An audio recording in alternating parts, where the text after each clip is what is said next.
أعوذ بالله من الشيطان الرجيم. بسم الله الرحمن الرحيم. الحمد لله رب العالمين، والصلاة والسلام على أشرف الأنبياء المرسلين صلوات الله وسلامه عليه وعلى آله وصحبه أجمعين. بعد. Ndugu Islam,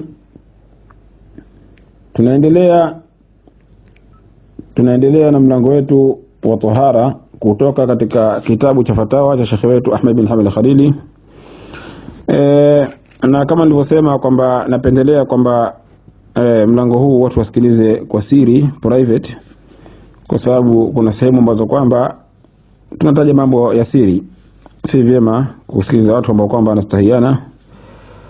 Kwa hivyo naomba mulizingatie hilo, na inshallah sasa hivi tutaanza kusoma fatawa katika mlango wa tahara na baadaye mlango kwenye kuhusu mambo ya janaba. Ahsantu.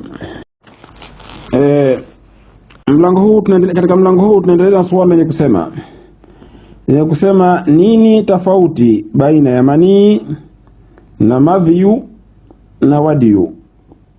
Kuna almaniyu walwadiyu walmadhiyu. Nini tofauti baina ya vitu vitatu hivi? Wengine hutamka walmadhi walwadi, lakini hili ni makosa. Sahihi ni kusema almadhiyu almadiyu. Sasa je, nini tofauti baina mambo hayo na nini hukumu za kila kimoja katika hayo?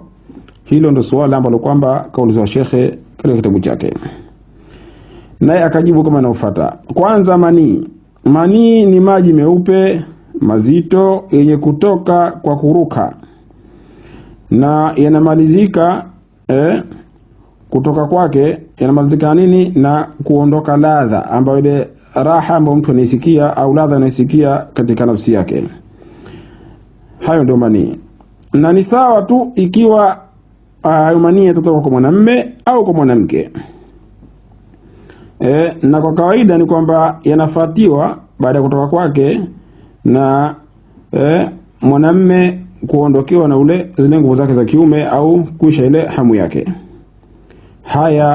Haya manii hukumu yake ni kwamba mtu inampasa lazima akoge janaba. Manii akitoka akoge janaba. Sasa hapa ningependa kuongezea kitu kidogo, kuongezea kitu katika masala ambayo kwamba wanaviona umetofautiana. Nao ni kwamba kuna manii yenye kuitwa manii maiti. Manii maiti ni manii ambayo kwamba yametoka katika tupu ya mmoja, mwanamke au mwanamume, lakini hakujisikia raha yote wala hakuhisi, lakini ni manii. Je, manii haya mtu anakoga yakitoka au hakogi? Manii yale ambayo kwamba anajisikia raha na anajihisi kama yanatoka, yale anakoga, hakuna khilafu. Haya, je, anakoga vile vile au hakogi? Haya wanaviona na tofautiana. Wengine wanasema anakoga, wengine wanasema hakogi. Kwa hivyo njia ambayo kwamba inachukuliwa katika jambo kama hili lenye tofauti wala halina ushahidi rasmi ni njia ya salama, na kwa hivyo mtu akoge. Ndio kauli ambayo kwamba ina salama, kwa sababu ukifanya kauli hii hukosa kitu. Yani ikiwa utachukua kauli kwamba asikoge ilhali pengine alikuwa anatakiwa akoge, basi utakuwa umekosa kitu. Tofauti na wewe ukichukua kauli hii kwamba ukoge, inakuwa hukosa kitu. Kwa hivyo manii yote yakitoka, yakiwa ni hai au yakiwa maiti, unatakiwa ukoge kama nilivyoeleza. Ya tatu, maana usisahau kwamba hapa Sheikh kauliza tofauti baina ya manii na alwadhi walwadi. Sawa, walmadhi walwadi. Almani walmadhi walwadi. Sasa hapa sasa tunakuja hukumu ya alwadi. Alwadi ni kitu gani? Alwadi ni yale ambayo kwamba maji yenye kutoka baada ya mtu kwenda haja ndogo kukojoa, au kwa sababu ya kuzidiwa na ubaridi, kuna baridi kali mtu humtoka vile vile. Kwa hivyo maji haya pia hukumu yake ni kama hayo almadhi. Hukumu yake ni kwamba haya yanatengua udhu. Ikiwa mtu alikuwa na udhu, basi udhu wake umetenguka, na haya ni najisi. Kwa hivyo atakwenda kupakosha pale sehemu tu. Baada ya kumaliza kupakosha sehemu, hapo tena atatia udhu, basi hakuna jingine, hakogi kwa haya. Kwa hivyo manii mtu anakoga. Sawa, manii akiwa hai, yakiwa manii maiti umetofautiana. Tumefahamiana hapo? Na manii maiti ni ambayo kwamba mtu anamtoka bila kuhisi, hayo umetofautiana. Na ikiwa almadhiu nao ni maji mazito ambayo yanatoka kwa sababu mtu kufikiria haya mambo ya maingiliano. Au alwadiu, nao ni maji yanatoka kwa sababu mtu kwa sababu baridi kali, au wanapokwenda haja ndogo, wanapokojoa, basi haya ya pili na ya tatu inakuwa ni kukosha ile sehemu tu na kutia udhu, na kama ulikuwa na udhu unatenguka, basi hakuna zaidi ya hapo. Asante. Ama kuhusu almadhiyu, je, madhi ni kitu gani? Anasema shekhe, almadhiyu ni yale ambayo kwamba yanatoka kwa matamanio. Mtu anakuwa anafikiria mwanamume, anafikiria mwanamke, au mwanamke anafikiria mwanamume, mpaka anakuwa inamtoka hayo. Au kwa njia ya kuchezeana baina mwanamke na mwanamume, amechezeana, au mmoja wote kajichezea mwenyewe, kwa vote kapokuwa yakatoka ya juu ya mwanzo. Pasi na kuwa mtu inamuondokea hamu yake, yani kwa kutoka hayo ile hamu haiondoki. Tofauti na manii yakimalizika kutoka inakuwa hamu imekwisha, ameondoka. Haya inakuwa la hamu haiondoki. Ni yale ambayo kwamba maji mazito meupe, ya mazito ya mwanzo yale, na anasema shekhe haya inakuwa ni mepesi zaidi kushinda manii. Hayo ni madhi. Hukumu ya haya ni kwamba hukogi, lakini najisi. Kwa hivyo ikiwa ulikuwa na udhu, utakuwa udhu wako umetenguka, utakwenda kunawa kwanza sehemu zako za siri, baada ya hapo tena ndio utatia udhu tena. Au kama ulikuwa huna udhu, basi utaenda kunawa tu haya kwanza, utayanawa, ukishabaza kunawa ndio utatia udhu tena. Ndio hukumu ya haya almadhi. Uliza muulizaji, je, mtu ambaye kwamba kaangukiwa na janaba inampasa au ukoshe mwili mzima? Jawabu ni kwamba kwanza swali haliko wazi, lakini ikiwa makusudio yake ni kwamba kuangukiwa na janaba ni kwamba katika sehemu ya mwili wake kumeingia janaba, kumeingia mani hayo si yake, itakuwa bila shaka itakuwa mtu mwingine tuseme. Basi je, anampasa akoge mwili mzima? Jawabu la, haimpasi hivyo. Yule ambaye kwamba inamlazimu kuoga mwili mzima ni yule ambaye kwamba yeye mwenyewe kayatoa manii kwa kupitia katika sehemu zake mwenyewe za siri, zimetoka hapo, ndio huyo atabidi akoge. Ama yule ambaye kwamba kaingia manii katika mwili wake tu sehemu, basi huyo swala anauliza mwenye kuuliza kwamba mtu ambaye kwamba anatoa upepo wakati wa kuzunguka Al-Kaaba, yani anatoa mashuzi, hawezi kujizuia, ndivyo hali yake hivyo, na hakurudia tena udhu. Yani mtu akitofu Al-Kaaba kwanza anatakiwa lazima awe na udhu. Huyu kati ya udhu, lakini ndo baadaye umetenguka kwa sababu ya hawezi kujizuia kuachia upepo, yani mashuzi. Je, vipi itakuwa hukumu ile tawafu yake kuzunguka kwa Al-Kaaba? Swala ni hili. Swala linasema mimi nina matatizo ya kutoka na gesi kutoka katika tumbo. Yani ndio hayo ya mtu kutoka na upepo au mashuzi. Na inaponitoka huwa inaacha athari katika nguo. Je, mimi nafaa kuwasalisha watu? Jawabu ni kuwa ikiwa unayakini kwamba kuna kitu kinakutoka, basi wewe hufai kusalisha watu. Haijuzi kusalisha watu. Bali wewe ikiwa hayo yanakutoka kwa kuendelea bila kukatika, basi kinachokupasa wewe ni kwamba utawadhe kila wakati wa sala, utakosali utawadhe. Mtu ambaye kwamba anatokwa na haja kama hivyo, hawezi kujizuia, basi anasali, anatawadha kila baada ya sala, kila akitaka kusali. Sawa, na uwasalishe watu pasi na kuwa wewe ni imamu. Usali pasi na kuwa wewe ni imamu, yani usalishe watu. Usali lakini usalishe watu. Na haikudhuru tena wewe wakati huo kitachokutoka wakati umo wa sala. Yani baada ya kuwa kushatawadha mwanzo, basi kitachokutoka baada hapo haikudhuru kwa sababu huwezi kujizuia. Kama tulivyosema, la yukallifullahu nafsan illa wusaha. Jawabu ni kuwa ikiwa ule upepo unatoka kwa kuendelea, ambapo hapati fursa ya kutufu bila kutoka upepo, basi huyu hukumu yake ni sawa sana na yule mtu ambaye kwamba mtu mwenye kikojozi kisichojizuia, yani mtu ambaye kwamba ana salasil bauli, mkojo hauzuiliki, hukumu yake ni kwamba atatawadha pale mwanzo ukitaka kutufu Kaaba. Baada ya kushatawadha hapo tena basi ataingia katika tawafu. Basi hakimzuru chochote kitachomtokea, ikiwa upepo utatoka au haukutoka vipi, basi hata madamu yeye hii ndio imekuwa kama ni dharura kwake, ni huyo anahesabiwa ni mgonjwa. Huu ndio dini ya Uislamu. Hii ndio dini ya Uislamu inavyosema, la yukallifu Allahu nafsan illa wus'aha, Mwenyezi Mungu haikalifishi nafsi isipokuwa kadiri uwezo wake. Fattaqullaha mastata'tum, mcheni Mwenyezi Mungu kadiri ya uwezo wenu. Kwa hivyo mtu huyo atatia udhu alafu atatufu Kaaba, akitoka na mashuzi haimzuishi kitu, kwa sababu yeye ndio hawezi kujizuia. Kama vile ambavyo kwamba mtu ambaye kwamba mkojo hawezi kujizuia, anatia udhu mwanzo alafu anaifunga ile sehemu ambayo kwamba anatoka sehemu ya mkojo, anaiziba vizuri, halafu basi ana sali, na hapo hakimdhuru kitachomtokea vile vile. Swali: nini hukumu ya sala? Nini hukumu ya sala ikiwa mtu atasali na nguo ambazo kwamba zinanuka harufu mbaya? Nini hukumu ya sala ikiwa mtu atasali na nguo zenye kunuka harufu mbaya, kunuka vumbi?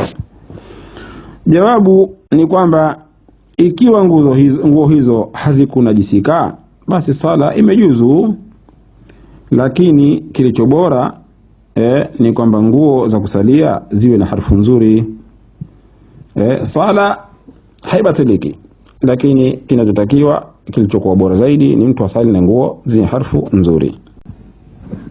Hadi hapo ndugu Waislamu, tumeishia katika mlango wa mambo ya tahara, na sasa hivi tunaingia mlango wa kukoga janaba. Yani mlango wa sehemu ya kwanza tumetoka yote tahara, sasa hivi tunaingia mlango wa kukoga janaba na hukumu zake. Anauliza muulizaji, ikiwa mtu atamuingilia mke wake lakini hakushusha kitu, yani hakutoka manii, je, inawapasa wakoge yeye na mke wake? Mtu kamuingilia mke wake lakini hakutoka manii, je, akoge na mke wake asikoge? Jawabu ni kuwa zitapokutana vitapokutana vitahiriwa viwili, nitakufahamisha ni baadaye na kusudirini basi hapo kukoga kumelazimika. Ni sawa sawa tu ikiwa mwanamume atatoka na manii au iko hakutoka na manii. Hivi ndivyo ambavyo kwamba imethibiti kutoka kwa mtume katika hadithi ya mtume sallallahu alaihi wasallam. Ama hadithi yenye kusema kwamba maji yatokana na maji, basi hadithi hiyo imefutwa kwa makubaliano ya maulama. Inshallah nitakufahamisha zaidi katika klipu. Kwanza Sheikh aliposema kwamba idha altaka alkhitanani, khitan ni sehemu, manake ni kutahiri. Kwa hivyo vitahiriwa viwili ni kwamba kitahiriwa cha mwanamume ni ile sehemu yake inayotahiriwa, yani kichwa cha kiume chake. Kichwa cha kiume chake kitapozama katika sehemu ya siri ya mwanamke, basi hapo ndo hukumu zote zenye kuhusiana na mambo ya kuingiliana hapo tayari ndio zimethibiti. Kwa mfano, ikiwa mtu anakosa la kuzini, basi zina lazima iwe kuanzia hapo, yani kiume chake kimeingia mpaka kichwa kimezama hakionekani, anaambiwa huyo ndo kazini kama ni kuzini. Mwanamke ambaye kwamba umemuoa lakini hujamuingilia, ukamwacha, huyo huwezi kumrejea tena. Lakini ikiwa umemuingilia mpaka kichwa kimezama, kichwa tu kimeingia, basi unahukumiwa kama kushamuingilia, na kwa hivyo ukimwacha unaweza kumrejea. Hukumu zote hapo ndio zinakuwa. Hali kadhalika na hapa mtume anasema kwamba ikiwa zitakutana sehemu mbili za kutahiriwa, na wanawake walikuwa na kaida ya Arabu walikuwa na kaida wanawake wakupeka kutahiriwa, ndio maana kaita vitahiriwa viwili. Lakini maana ya hadithi ni kwamba kichwa cha mwanamume cha uume wake kikizama katika sehemu ya siri ya mwanamke, basi hapo inabidi waoge. Ni sawa sawa tu ikiwa mwanamume katoa manii, ikiwa hakutoa, basi hapo inawalazimu lazima sasa waoge. Umefahamu vizuri? Si lazima mtu kwa atoe manii. Kichwa cha kiume cha mwanamume kikizama kabisa ndani ya sehemu ya mwanamke, basi hapo imewalazimu wakoge, ikiwa atatoka na manii, ikiwa hakutoka. Hilo moja. Na nakuwekea ni wazi vile vile kwamba hali kadhalika ikiwa mtu atatoka manii, hata ikiwa hakuingiza kiume chake kwa mwanamke. Akitoka manii kwa njia yote ile, kama ni ya kuota, kama ni ya kuingiliana, kama hivi tu, basi inampasa pia akoge. Halikadhalika mwanamke hukumu ni hiyo. Akitoka na manii lazima akoge. Sheikh anasema kwamba hadithi yenye kusema kwamba maji yatokana na maji, hadithi hii imefutwa.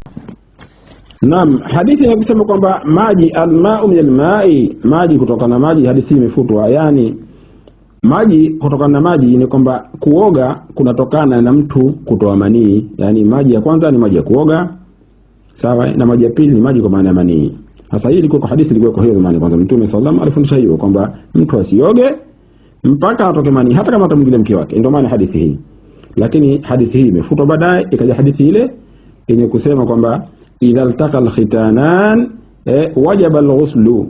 wajaba alghuslu, ikiwa vitahiriwa viwili vitakutana, yani kichwa cha mwanamume kitazama, basi hapo josho limelazimu. Anzala ar-rajulu au lam yunzil, sawa tu ikiwa mwanamume atatoa manii au hakutoa. Kwa hivyo alma'u min alma'i, yani kuoga kunatokana na mtu kutoa manii, hadithi hiyo imefutwa. Anauliza mwenye kuuliza, anasema mimi ni kijana na umri wa miaka 19 na wakati wangu wa kuoa umekaribia. Nalipomuuliza mmoja wa rafiki zangu ambao kwamba shaoa kuhusu namna ya kujitaharisha baada ya maingiliano ya mke na mume, akanijibu kwa namna ambayo kwamba haiko wazi. Naomba unipe faida kuhusu ya kujitaharisha baada ya maingiliano. Jawabu ni kwamba kujitaharisha baada ya maingiliano ni sawa, ndio hiyo kuoga janaba kwenyewe, ambao kwamba mtu anakoga hata ikiwa kaota. Nako ni hivi: kwanza unastanji, unajisafisha ile sehemu za siri kwanza, kisha unatia udhu.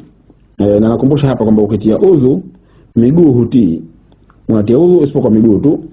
Mwisho ukimaliza kukoga mwili mzima ndio unakosha miguu. Sasa unakuwa unakosha miguu, unanilia udhu ile miguu ya mwisho, yani udhu wako unaje kumalizia mwisho baada ya kukoga mwili mzima, sawa. Anasema kisha unatia udhu, au kama hukutia udhu basi usije kukosa kusukutua na kutia puani.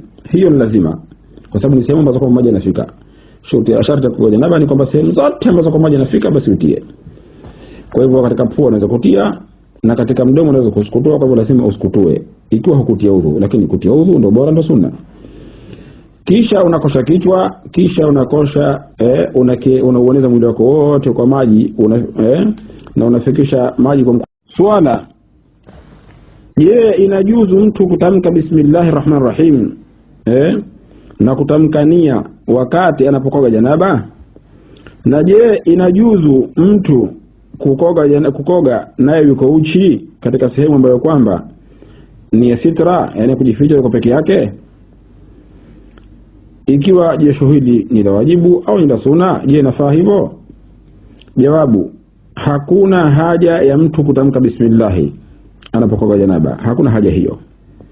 Na nia inatosha kumo katika moyo tu, lazima mtu aseme kwamba nawaitu al-ghusl min al-janaba, kwamba mimi nimenuia kuoga janaba. Hakuna lazima huo, nia yake tu kwamba lazima yake nia kuoga janaba, lazima yake nia, ukusudia katika moyo wako kwamba hili na josho na koga la janaba, lakini huna lazima kutamka.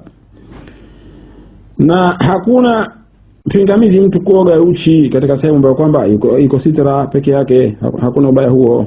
Wallahu a'lam.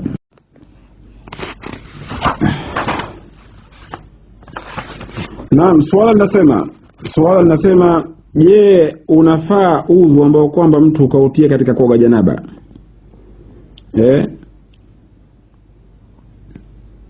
Unafaa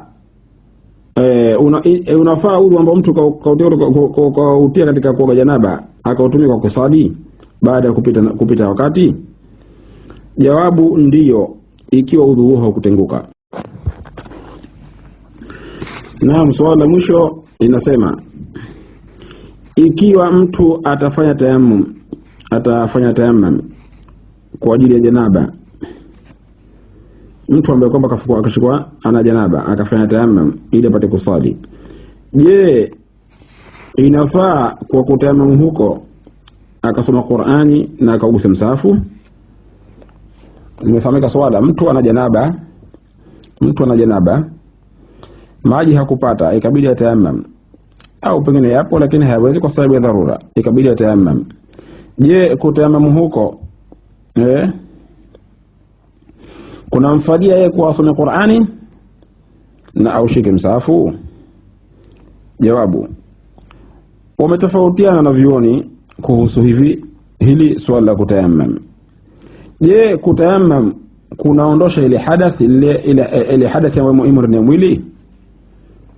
Hadath ni kitu spiritually cha kiroho kilichomo ndani ya mwili ambacho kwamba kinamfanya mtu asiruhusiwe kusali au baada maalum mpaka iondoke. Kuondoka kwa njia ya kuoga au kutia udhu. Sawa Kwa hivyo wanaviona wamekhtalifiana. Je, inaondoa hadath au tayammum ni kwamba ni kitu ambacho kwamba kinatoa ruhusa tu ya mtu asali?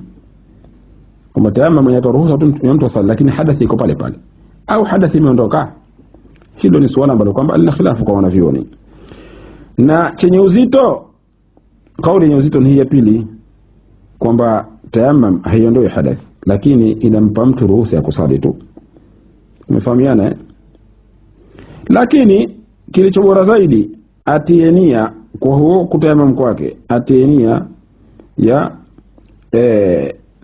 ya kusali na kusoma Qur'ani na mkusa msahafu, kwa kuzingatia kwamba swala hili lina khilafu, si kwamba swala ambalo wanavioni wamekubaliana.